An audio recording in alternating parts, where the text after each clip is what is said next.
Hey there, welcome back. So recently I stumbled across a list of the top 10 worst fonts. You know, there's this everlasting debate among designers and artists of what constitutes a really terrible font or a really awesome font. You know, there are the standard boring ones like Helvetica and Arial. And some are playful but equally as hated like Hobo. But at the top of every bad font list is Comic Sans.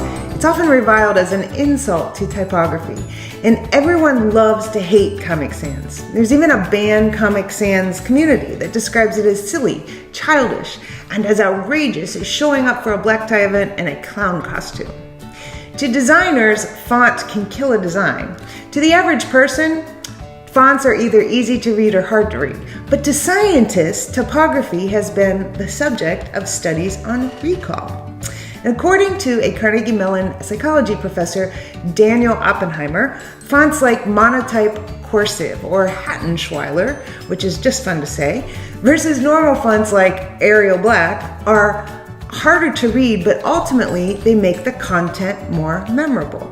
And Oppenheimer explored the concepts of desirable difficulty and disfluency while doing work at Princeton University. And while the terms are a little bit different, the principle is actually the same. It's just if the brain has to work a little bit to process the information, then the information becomes stickier.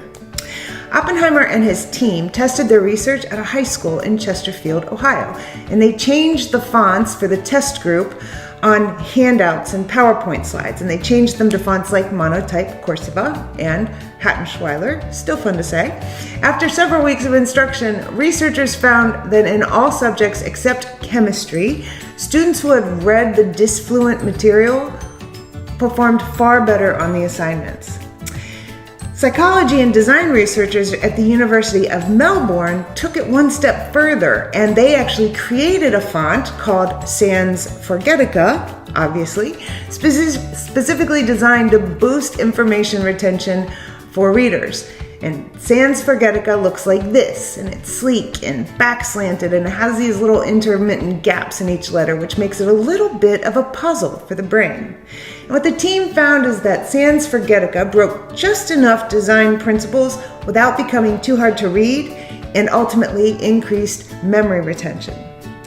Turns out that finding the optimal font is a lot like Goldilocks in search of the optimal porridge. Too hard to read and people give up, they dismiss it.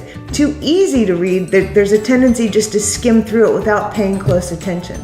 The fonts that are just right have the desirable difficulty to actually challenge the brain.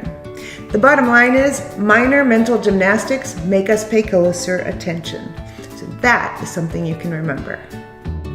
Want to learn more about how the brain works and how to make it work better? Check out my book, Happier Hour with Einstein, and the full-color 28-page gratitude journal. They're available now on Amazon. And if you know someone who is fond of fonts or who just wants to improve their memory and recall, share this nugget with them, because life is always better when you share the good stuff.